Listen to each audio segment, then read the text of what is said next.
Hi everyone, I'm Dr. Karishma Kagod, both certified plastic surgeon in Bangalore at Dr. Karishma Aesthetics. Today I'm going to go deep diving into female to male gender reaffirming surgery. FTM or masculinization gender reaffirming surgery. For someone who identifies as a trans man, there are various female to male affirmation procedures. We have three categories. Number one is the top surgery, the chest masculine appearance. Number two, bottom surgery, penile reconstruction. Number three is the face masculinization. The top surgery, one of the most commonly performed FTM surgeries, especially at the clinic here at K Aesthetic, which is called a mastectomy. This top surgery will involve removing both the breast tissues. There is also the nipple area. Now, the nipple areola is rather large in a female. We have to disconnect the nipple from the existing breast tissue. We have to create a free nipple skin graft, and we have to relocate this nipple onto the chest, usually where male's nipple would be positioned, and also creating a flat chest masculine appearing contour. A bottom surgery. The bottom surgery can be various types. You have the phalloplasty or the reconstruction of the penis using either skin grafts, but a common procedure which is done is microvascular plastic surgery. In a microvascular surgery, the common area that we take tissue to recreate a penis is from the forearm region.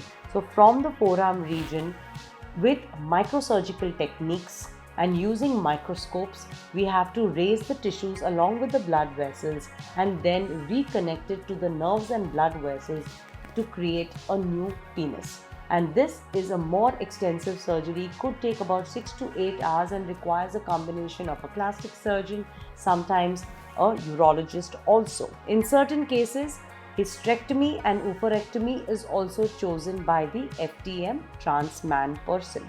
So in these cases, we remove the uterus and the ovaries, and sometimes the hysterectomy and oophorectomy is combined also with a phalloplasty or penile reconstruction. There are certain key considerations you need to keep in mind when you are going in for an FTM procedures. Now, when it comes to just the face masculinization procedures, they could be just a rhinoplasty, that is changing the appearance of the nose and giving you a more stronger appearance masculine nose. There could be jaw redefining procedures which can be done non-surgically using fillers also. Sometimes we require certain jaw surgeries like genioplasty, putting a chin implant, making the chin more stronger. In many cases, we also have to do a forehead advancement. We have to restructure certain anatomical areas of the face to give you the masculine appearance. The next stage comes for someone who is looking at a complete gender reassignment. We always start step 1 with customizing and personalizing your plan. Step 2, we will refer you to a counselor or a psychiatrist, someone who will help you to get physically and mentally affirmed about doing these procedures. And medico-legally, to continue to do plastic surgery, we also require a document from the counselor mentioning that you are ready to undergo a transformation. Number 3 is multiple stages. Remember, FTM surgeries cannot be done all at once. Usually, most people choose to do the top surgery, then choose the bottom surgery, and then go for the face affirmation procedures. Sometimes even vocal cord surgeries are also performed in case of FTM. Now, most important is the hormonal therapy. Taking testosterone or hormone therapy for the FTM trans man is usually part of the protocol in most scenarios. Now, what testosterone does is, of course, brings about a lot of changes in your secondary sexual characteristics. And in that transition between a female to male, we are looking at lot of hormonal changes that testosterone will bring. Number 1, it will help to change the voice a little bit. It will help to minimize the hair growth on the body. It also helps to shrink the breast to a large extent, and when the breasts shrink, it is easier for us as a plastic surgeon to perform the top surgery, which is the breast mastectomy. Now, of course, testosterone is always done under the guidance of an experienced endocrinologist.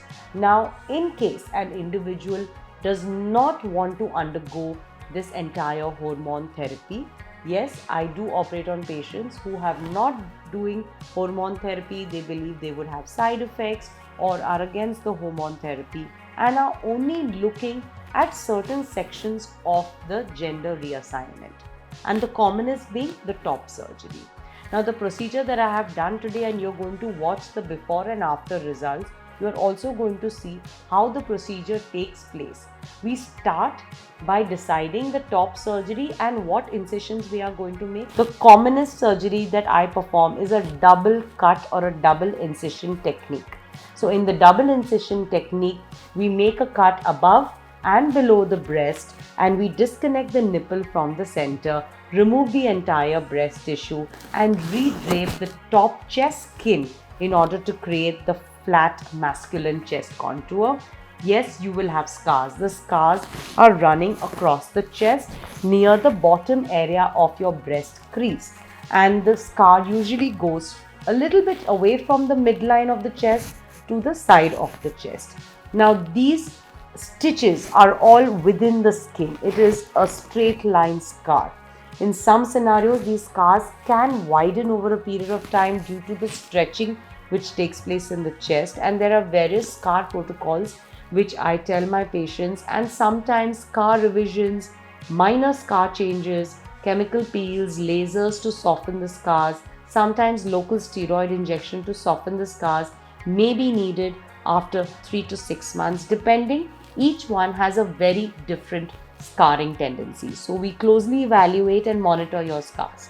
So in your top surgery that you will see today, you will see how I have done the markings on the breast, how we have taken off the breast, and how the final result is giving a flat chest contour.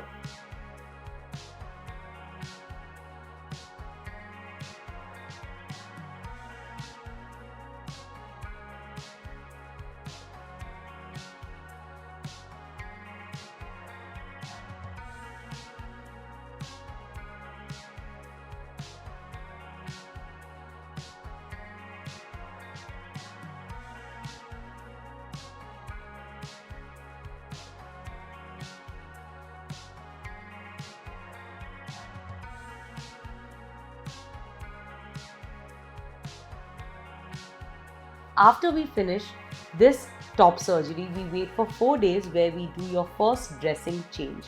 And during that, we will see how the nipple has taken up in the new area created on the chest wall. And post that, your usual recovery is about 7 to 10 days. If you're looking at someone to do the top surgery, and you can look at taking a leave period of about 5 to 7 days where the initial pain and discomfort is, and you will be wearing a compression garment or a waistcoat that will be worn for about 2 to 3 months, and certain massages will be taught to you called lymphatic massages starting from about day 8 to day 10. So I hope you like this video on FTM, that is female to male transgender reaffirming procedures, and I hope you got a lot of information about the top surgery especially. If you have any more doubts, you can always leave it in the comment section below. Do not forget to like, share and subscribe to Dr. Karishma Aesthetics, or we are just a call away.